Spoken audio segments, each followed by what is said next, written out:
আসসালামু আলাইকুম। Welcome to our lecture 2। গত ক্লাসে বা গত লেকচারে আমরা পড়েছিলাম আমার যদি একটা মাত্র বিন্দু দেওয়া থাকে সেক্ষেত্রে আমরা ঢালটা কিভাবে নির্ণয় করব। সেখানে আমরা ঢালের যে সূত্রটা পেয়েছিলাম সেটা হচ্ছে m tan inverse y divided by x।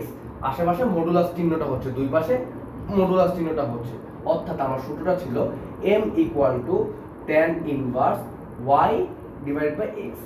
তোমাদের পরবর্তী লেকচার বা পরবর্তী কথাটা ছিল যে আমার যদি দুইটি বিন্দু দেওয়া থাকে, দুইটি বিন্দু যদি দেওয়া থাকে তাহলে আমার কি হবে, তাহলে আমি কি করব ভাইয়া। এরকম তোমাদের কিন্তু একটা প্রশ্ন থেকে যায় যে আমার দুইটা বিন্দু থাকলে আমি কি করব।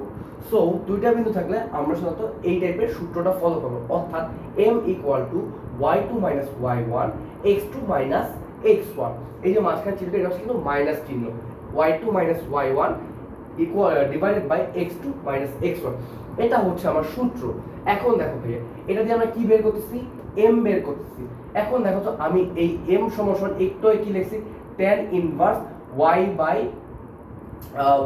x। আমি এটার আগে একটা জিনিস লিখেছিলাম না, tan থিটা ইকুয়াল টু কি লিখেছিলাম আমি, y ডিভাইডেড বাই x। আমি এভাবে লিখছি না, পরবর্তীতে আমি কি লিখছিলাম যে tan theta equal to tan inverse y divided by x, এরকম ভাবে আমি লিখছিলাম না পরবর্তীতে। এখন দেখো তো ভাইয়া, এই থিটার পরিবর্তে আমি এখানে কি লিখতে পারি, আমি এই যে দেখো y বাই x, এটা কি করে আমার m এর মান বা ঢালের মানটাকে আমার কি করে নির্দেশ করে। তাহলে আমি এখানে কি পাচ্ছি, এখানে যদি আমি y2 থেকে y1 বাদ দিই আমি কিন্তু y এর মান পাচ্ছি, আর আমি যদি x2 থেকে x1 এর মান বাদ দিই তাহলে আমি কিন্তু x এর মান পাচ্ছি। তার মানে কি আলটিমেটলি আমি ঢালের মানটা পাচ্ছি না, এটা কি আমার ঢাল নির্দেশ করতেছে না। তাহলে আমি কি লিখতে পারি এখানে m এর পরিবর্তে, আমি কি লিখতে পারি ভাইয়া, m এর পরিবর্তে আমি লিখতে পারি tan theta equal to y2 y1 divided by x2 x1। পরবর্তী ধাপে আমি যদি লিখি এটার মতো করে, অর্থাৎ থিটাটাকে আমি যদি আলাদা করে দেই, theta equal to tan inverse y2 y1 divided by x2 x1। আমি কি এভাবে লিখতে পারি না ভাইয়া। এখন দেখো, এখন বলো ভাই এই থিটাটা কি নির্দেশ করতেছে।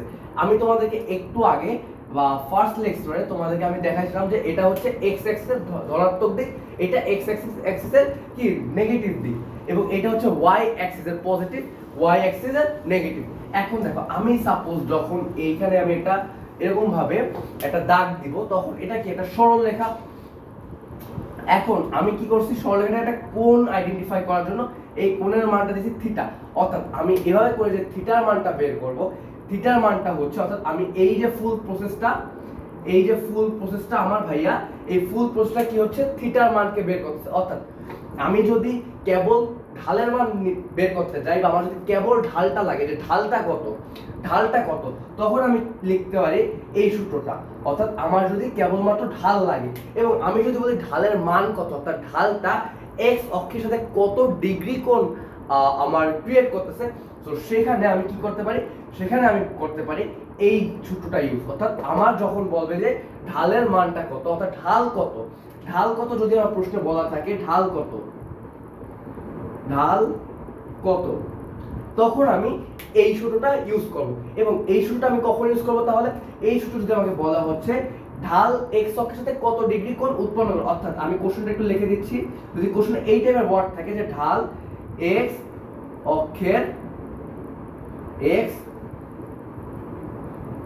অক্ষের সাথে কত ডিগ্রি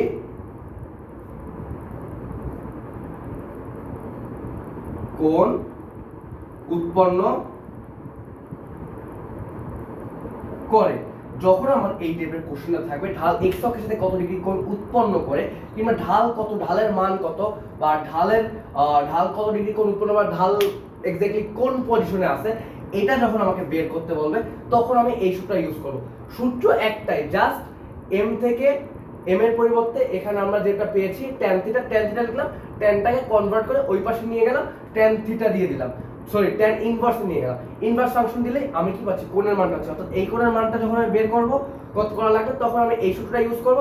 এবং আমাকে যদি বলে এই ঢালটার মান কত, বা ঢালের মান কত, তখন আমি কি করবো, এটা ইউজ করবো। এখন তোমাদের কাছে মাথা ভিতরে জিনিসটা একটু পেঁচানো লাগতেছে, তো আসো আমি কি করব, একটা এক্সাম্পল দিয়ে আমি এই জিনিসটাকে পড়া শিখবো। আমি সূত্রগুলোকে আবার লিখে দিচ্ছি ভাই, সমস্যা নেই, আমি সূত্রগুলোকে আবার লিখে দিচ্ছি। একটা মিনিট ভাইয়ের সাথে থাকো, একটু ভাইয়ের সাথে থাকো। সেটা হচ্ছে যখন বলবে ঢালের মান বের করতে, তখন কি হবে, m equal to y2 minus y1 divided by x2 minus x1। এই গেল একটা পার্ট বা একটা পোর্শন।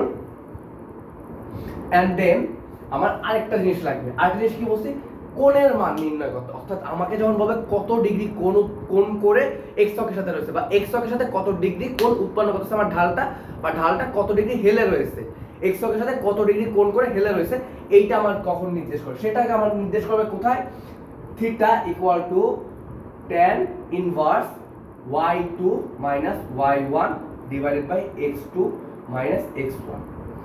এইটার ক্ষেত্রে এখন আমরা চলো একটু ম্যাথমেটিক্সে যাই।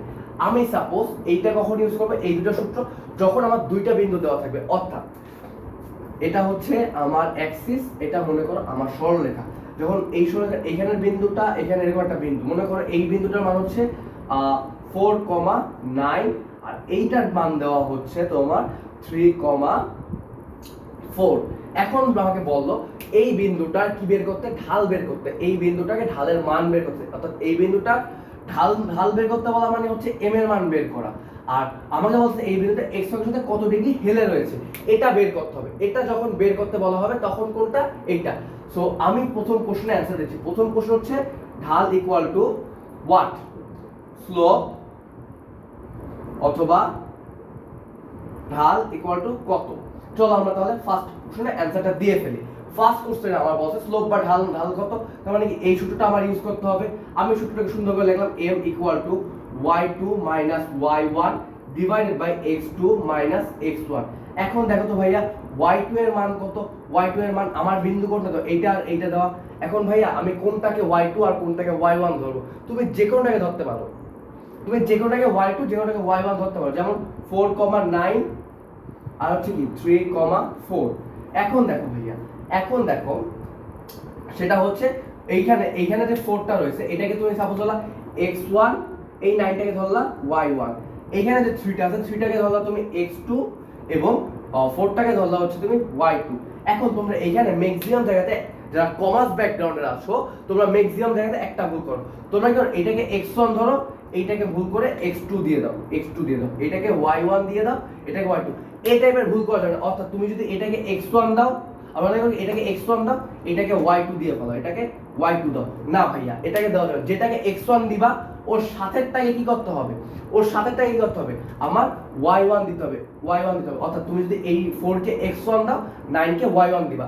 3 কে যদি তুমি x2 দাও, 3 কে যদি তুমি x2 দাও, 4 কে কি করতে হবে, y2 তোমার দিতেই হবে। অর্থাৎ এইটা একটা পেয়ার, এইটা একটা পেয়ার, পেয়ারের একটাকে যে নামে দিবা সেইটা এই বাকি যেটা থাকবে সেটাকেও সেই নামে। অর্থাৎ পেয়ারের ফার্স্টটাকে যদি, অর্থাৎ x কে যদি তুমি x1 দাও, 9 কে কি করতে হবে, x1 দিতে হবে।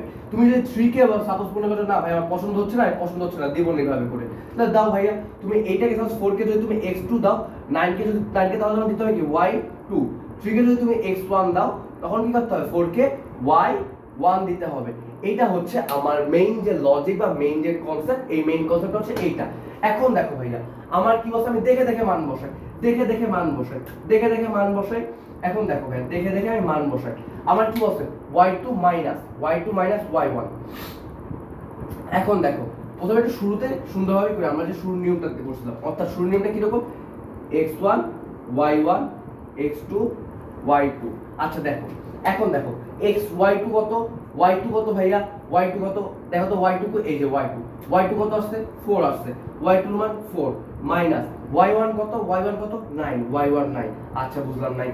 x2 কত ভাইয়া, x2 কত 3, ভাইয়া 3 মাইনাস x1 কত ভাইয়া, x1 কত 4। দেখো তো ভাইয়া কত আসে, 4 থেকে 9 বাদ দিলে হচ্ছে -5।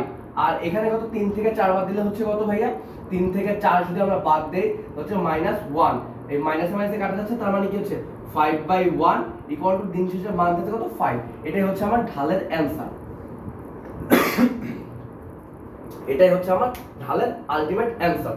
এখন দেখো ভাইয়া, এখন দেখো আমি কি এরপর এই সূত্রটা কখন ইমপ্লিমেন্ট করব, এই সূত্রটা কখন ইমপ্লিমেন্ট করব। এখন দেখো ভাইয়া একটা শর্টকাট ট্রিক দেখো, এই এম এর মান বের করছি না, এই জায়গাটা বের করছি না, তার মানে কি এই জায়গাটা এতটুকু জায়গা, এই দুটো জায়গা কি সেম না? তাহলে এখান থেকে মান কত বের হচ্ছে? 5 বের হচ্ছে না? তাহলে তুমি এরকম করো, theta equal to tan inverse 5 দিয়ে দাও, তুমি দিয়ে দাও, ক্যালকুলেটর চাপো, যেটা হবে সেটা হচ্ছে আমার অ্যান্সার, যেটা বের হবে সেটা হচ্ছে আমার কি হবে? অ্যান্সার হবে। এটা জাস্ট ভাইয়ার কোনো মুখস্থ অঙ্ক না, এটা জাস্ট ভাইয়ের মাথায় সংখ্যাগুলো আসছে, সংখ্যাগুলো বসায় দিচ্ছি, মিললে মিললো, না মিললে নাই, ইরর আসলে আসলো, না আসলে নাই। কারণ ভাইয়া তো নিজের থেকে, ভাইয়া তো কোনো বই থেকে দেয়, কারণ বইয়ের যেগুলো ম্যাথ আছে সেগুলো হচ্ছে তোমাদের একদম সলভ করা, সো একদম সলভ করা বা প্রত্যেকটা নির্দিষ্ট স্পেসিফিক অ্যান্সার আসে, বাট এটা তো জাস্ট ভাইয়া র্যান্ডম একটা মাথায় আসছে, মাথা থেকে দিয়ে দিছি। সো এটা হচ্ছে মেইন জায়গাটা, বুঝতে পারছো? এইটা আর এইটা, এই হচ্ছে আমার ম্যাথমেটিক্সের যে মেইন যে ঢালের টপিক বা ঢালটা যে বুঝাচ্ছে, ঢালের কাজটা হচ্ছে এইখানে। এখন আমার শিখতে হবে ঢাল থেকে হচ্ছে সমীকরণ বের করা, আর বের করা শিখতে হবে হচ্ছে আমার ইন্টারসেপ্ট একটা টপিক আছে, ইন্টারসেপ্টের টপিক, আদর্শ সমীকরণ, আর হচ্ছে সমীকরণ থেকে ম্যাথমেটিক্স সমাধান। এই কয়টা টপিক মোটামুটি শিখলেই ইনশাআল্লাহ তোমাদের লিনিয়ার ইকুয়েশন নিয়ে আর কোনো সমস্যা থাকবে বলে আমি মনে করি না।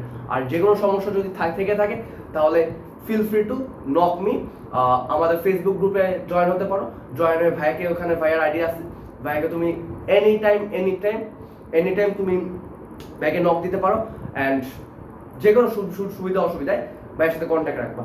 সো ভালো থাকো, সুস্থ থাকো, আসসালামু আলাইকুম।